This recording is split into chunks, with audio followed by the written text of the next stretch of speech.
Bonsoir, me revoici en vidéo. Donc cette fois-ci ça va être pour un tag. Je vais pas parler trop fort parce qu'il est 23 heures, que mon fils donc dort et que sa chambre est juste à côté. Donc on va éviter de faire trop de bruit parce que si je le réveille c'est même pas la peine. J'en ai pour la nuit.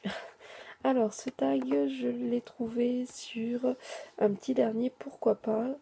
Donc j'ai lu rapidement les questions et je vais répondre voilà, le plus sincèrement possible. J'ai pas réfléchi avant aux réponses, ce sera vraiment du tac au tac. Alors c'est parti, on va pas traîner. Donc première question. Présente-toi en quelques mots. Combien as-tu d'enfants? Quels sont leurs prénoms? Quel âge ont-ils? Ça va être rapide. Donc moi j'ai 27 ans. J'ai un petit garçon qui a 10 mois et qui s'appelle Noé. Donc voilà. Ensuite, avant de connaître officiellement le sexe de ton enfant, le connaissais-tu déjà au plus profond de toi? Alors oui, complètement, puisque en fait au départ on nous a annoncé une petite fille et donc il y avait je sais plus 90% de chance je crois.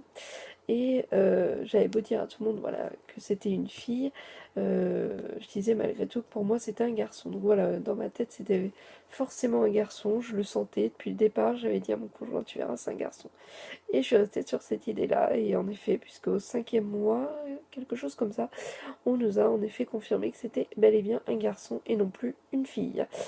Donc voilà, on a commencé à préparer pour une fille, mais j'avoue qu'au fond de moi, c'était un garçon.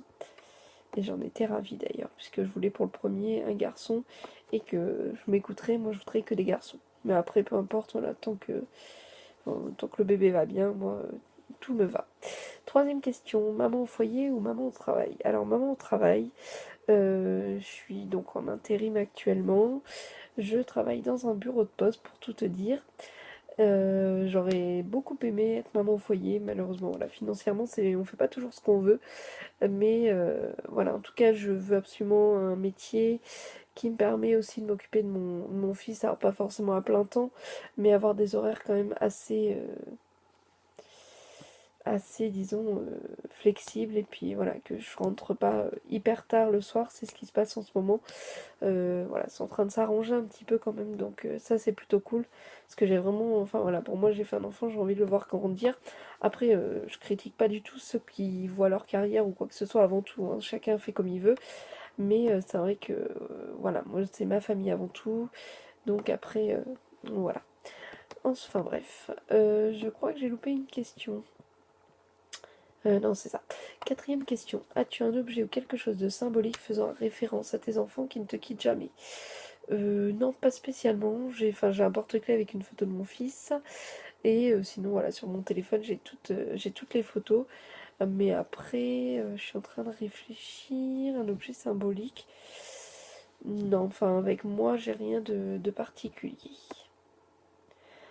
Petit 5. As-tu déjà vécu une situation où ton instinct de maman a pris le dessus?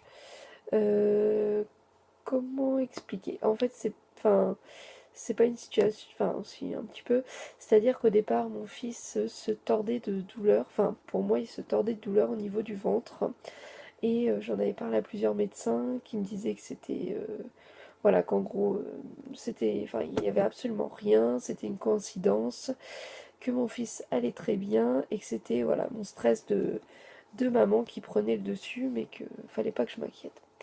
Et finalement, en fait, quand j'ai vu un éthiopathe, il y avait bel et bien un souci au niveau de l'intestin notamment. Donc voilà, j'avais bien raison et j'ai bien fait d'insister. Petit 6, je vais me dépêcher parce que je crois que papa rentre. Donc voilà, j'aime pas filmer devant lui, enfin bref.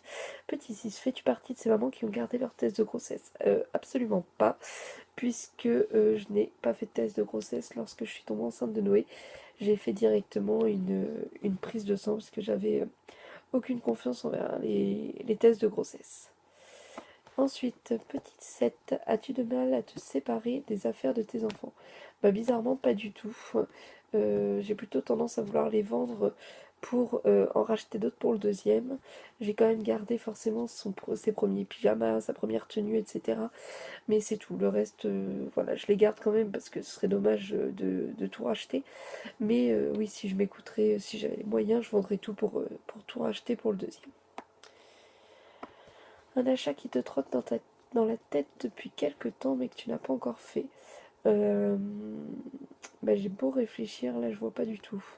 Non, j'ai pas spécialement d'achat qui me trotte en tête. Euh, non, du tout. Là actuellement, franchement, je ne vois pas. Je ne vois pas du tout. On dit souvent que pour un premier enfant, on a du mal à acheter d'occasion. As-tu réagi différemment pour ton deuxième enfant? Donc, de toute façon, j'ai qu'un seul enfant. Et pour le premier, déjà, j'ai acheté pas mal d'occasions. Alors, pas le mobilier, mais tout ce qui est vêtements, j'en ai acheté énormément d'occasions. Et c'est plus maintenant que j'en achète neuf qu'avant. Mais ça me dérange absolument pas d'acheter d'occasion. On trouve toujours de super trucs et à vraiment pas cher. Donc, ce serait un peu dommage de se priver. Ensuite, un fait marquant depuis la naissance de tes enfants à nous raconter, qu'ils soient heureux ou un peu moins. Un fait marquant, on va dire, c'est quand il est tombé de mon lit.